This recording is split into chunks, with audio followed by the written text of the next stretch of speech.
Yooyaa malee yooyaa dhaggeeffattoota raadiyoo BBC Afaan Oromoo sagantaan keenya Nairobi keenya irra dhufu amjal qabu. Kophee irra keessatti raga golduuba fi dhaddachi cufata of dhiisuu irratti mani murtii maan jedhu. Dibanii yennoo akka dhiyeeffatu hayyamuun sun nunquubsine garuu manni murtii haqaaf jecha waan jedhu gara taa'ee haqaaf jecha haqaaf mirkaneessuun ta'ee mana murtiiti. Itoophiyaan biqiltuu baran qopheessite keessaa biyyoota laaf qooduuf deemti. Barana kan biyya keessaa bileena jaha kan biyyoota ollaa biyya keenyaa ta'aniif immoo bileena tokko daballee haa jiru jedhamee waliigala bileena 7. Kolonel Gammachuu fi namoonni 9 butaman eessa akka jiranii fi oduu biraalee harka qabaa. Aan asli galgalooti nu waliin tura.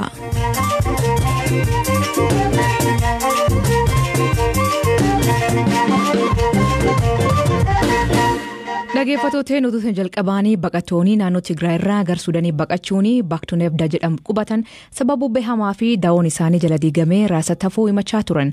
Bubbee kanaa fi dukkaanawwan 400 ol ta'anii diigamanii dhangaa fi miidhaan gargaarsaa mana qabaniileen jala akka badee dubbatan. Mootummaa gamtoomaniitti eejensi dhimma baqattootatti dubbii himtuu kataate Juuliyaa Raafaayil yaaddoo baqattoota kan ilaalchisuun gaaffii BBC'n dhiyeessee fi akkanaan deebii kenniti. Among those who had their tents severely damaged, namoota dunkaanni isaanii jalaa diigame hedduu keessaa garii isaaniif dahoon yeroodhaaf kennameeraafi. Gariin isaanii ammoo firoota isaanii waliin akka jiraataniif haalli mijeeffameeraafi. Tajaajilli bishaanii fi qulqullinaa saddaan citee ture. Namoota nyaata gargaarsaan fudhatan dabalatee meeshaan isaanii jalaa manca'eera.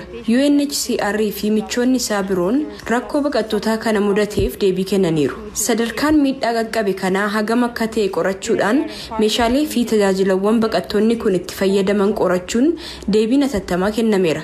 Haaluma kanaan dunkaanawwan haaraa fi pilaastikiiwwan rooba ittisan bakka buufameeraafi. Baqattoota midhaan nyaataa fi meeshaaleen ittisa roobaa jalaa manca'eefis UNHCR michoota isaa waliin ta'uun irra deebiin raabsuufiif jira. Marginally damaged and will have them repaired. UNHCR fi michoonni isaa Komishinii Baqattoota Suudaan waliin ta'uun haal jireen baqattoota kan fooyyessuuf hojjechaa jirra jetti dubbii himtuun tun. Daawwan tun Ebdaa kun jalqaba majii baqattoota Tigraay irraa dhufan ka jalqabaa simattee turte.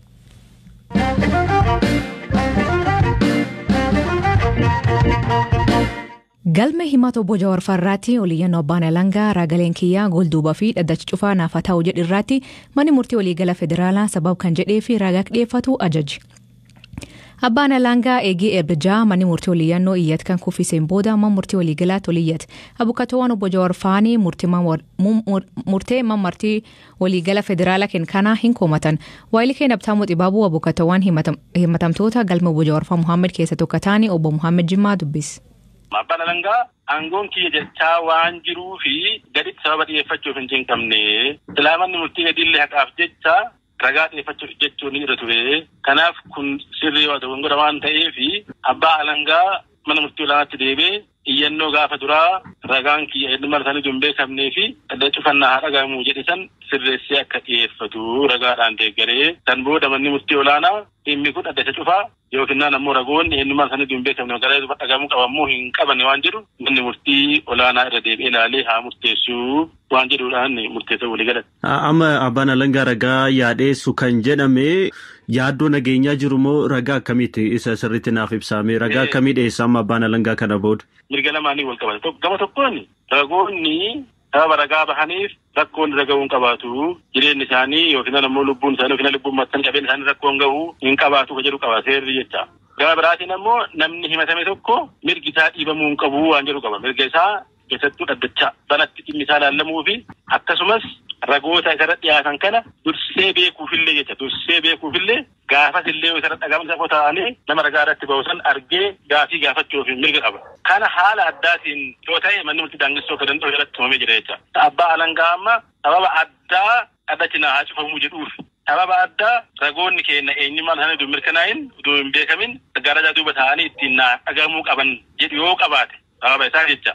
Kanaaf amma isin akka garee abukaatutti wanti irratti walii galtan manuma murtii jalaatti deebitanii falmuudha immoo yookaan gara dhaddacha jibbaataatti ol iyyachuuf immoo maal yaadaa jirtu amma? Nuti jibbaata waan deemnu natti fakkaata. akkasii marataa jirra. Dabbiin kun aangoo mana murtii waan dhiyaateef madaalee kufaa godhuu yookiin mirkaneessuu waan gaafatame san jala kufaa gochuu yookiin mirkaneessuudha.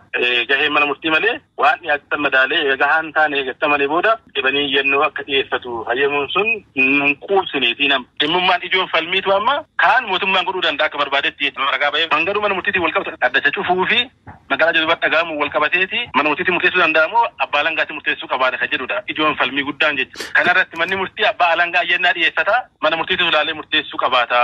Addacha tokko cufamuu qabu yookiin namuu ragaan tokko magaalaa duuba dhagaamamoo addacha taa'ee dhagaama kan jedhu kan murteessu mana murtiitii jedhanii isarratti murteessan. Ijoon guddaa murtii kennan isa guddisa. Inni baay'ee bareeda. Isarratti mana murtiitii jedhanii murteessanii jedhanii isa murteessuun isaanii sirriidha. Garuu kan isaan amma dogongorammaan achi dhufaniitiin kan isaan xiqqoo garaan honkate achi dhufanii dhimma ammaatiin wal qabatee abbaa alangaa aangoo kiyyedhee waan yaadee fi iyyannoo isaa ragaan hin deeggarannee jedhan darbanii achi amma jecha. Silaa egaa aangoo mana murtiitii jedhanii akkasumatti aangoo saniin deebanii wanni silaa abbaa alangaa dhiyeesse gahaa moo gahaa miti jedhanii ilaalanii wanni abbaa alangaa dhiyeesse gahaa yoo hin taane kufaa godhuudha silaa aangoon mana murtii jecha. Seera wallaalu fajjannoo qabachuun seera falmii keessatti waan hin taaneef kana dhufanii ilaalanii isaan amma indagaraa duubatti deebi'ee abbaa alangaa akka dhiyeeffatu carraa biraa eeganiif jecha. Kun ammoo madaalawummaa adeemsa falmii kan diiguudha jecha kun amma.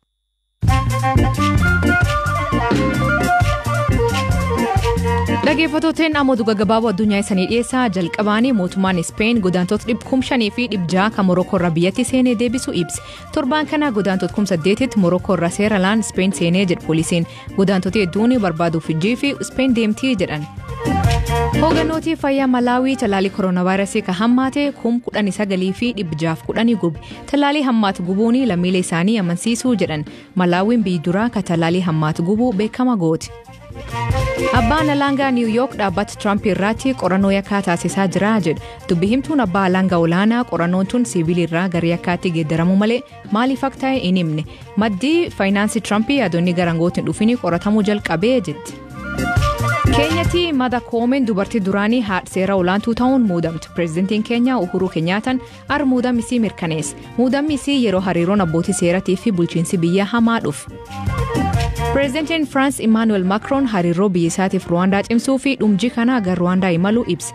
Pireezidantii Firansii lammaffaa kan erga duguuga sanyii bara 1994 raawwate Ruwaandaatti imalta. Pireezidantiin duraanii Nicolas Sarkozy bara 2010 biyyattiitti imale. Naayijeeriyaatti abbaan seeraa tokko mana murtii keessaa hidhatootaan butamuu miidiyaaleen biyya keessaa gabaasan. Abbaan seeraa Alhaaji Hussein maaliif mana murtichaa akka hojiin hin jirre deeme hin beekamne.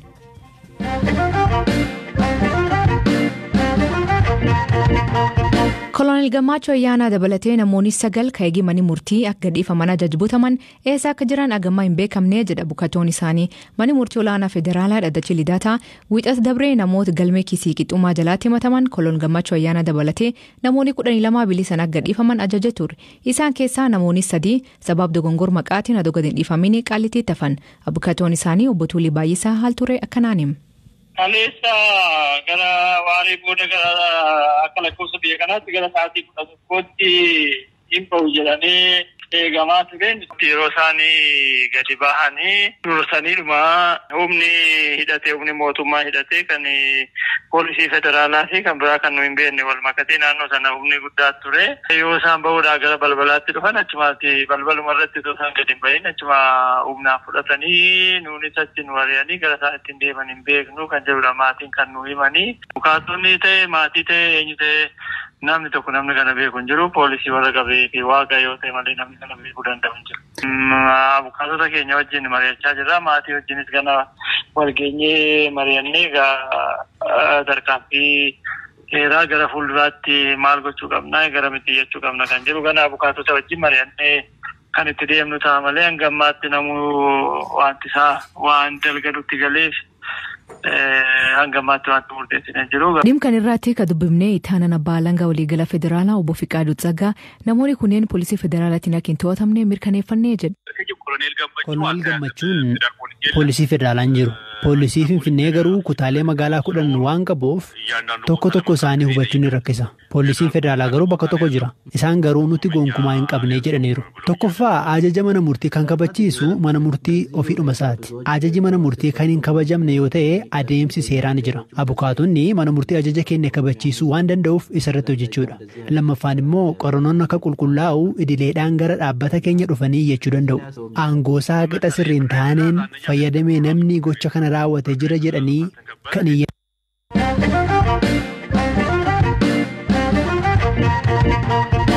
Itoophiyaan piroojeektii ashaaraa magariisaa waqtii rooba barkanaa cimsitee itti fufuu beeksise.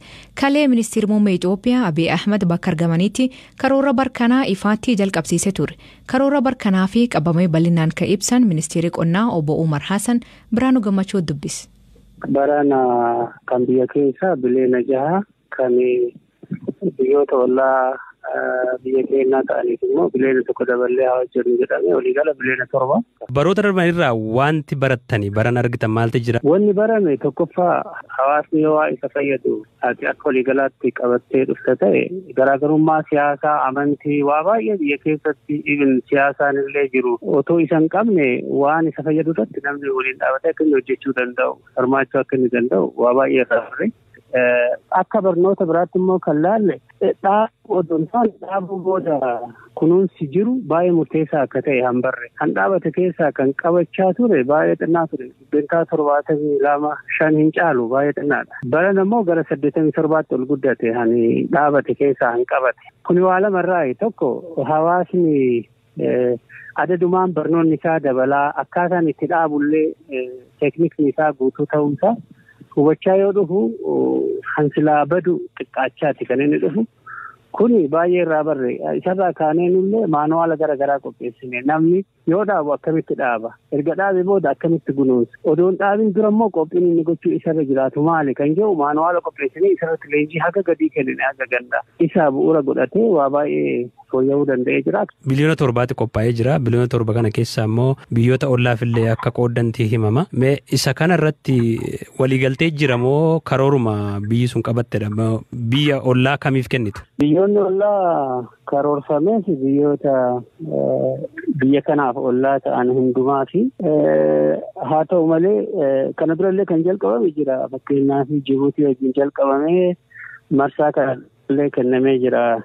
Akkanatti karoorfamee odoon ta'in gaafii isaanii haga muraasa chiginyu muraasa kan ture isa dhiyeessineefi ture. Amma immoo maaliif nuti karoorsine kun qaama dippiloomaasii biyyoota ollaa wajjin jirtu yoo goone dippiloomaasiin yaa'u sooftiweerii qabaa. Kun part of software diplomacy ta'ee biyyoota ollaa kana karaa kanaan waliin kunuunsuu akka dandeenyu yoo inisheet goone gaarii ta'aadha. Inisheeshiin isaa kan biyya kanaati malee biyyi sun nu hojjedhaa jettee miti. Garuu haga ammaa sochii godhameen biyyoonni gaafataman baay'een pozitiivonnoo deebisanii jiru.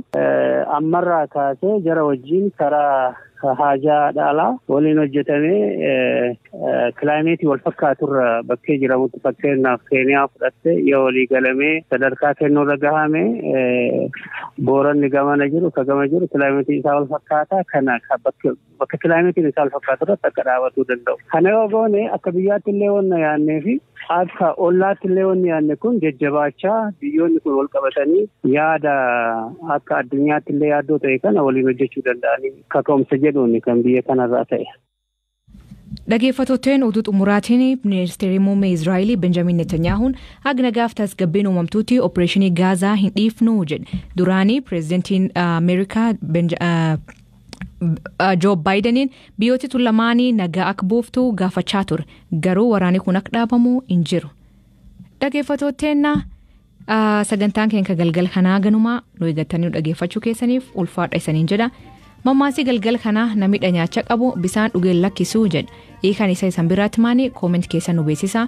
Oduu dabalataa weebsaayit keen BBC News Afaan Oromoo irra laala. Facebook keenallee oduu dabalataa irra dubbisa. Sagantaa kan qophees Biraanuu Gammachuu gam teknikaatiin Oskar Bunga kan isaniif dhiyeessan Aslii Galgalooti. Agborii isaatti akkana nagaa waaqa kee bulaa horaa bulaa deebanaa hangafamaan dhan bulaa.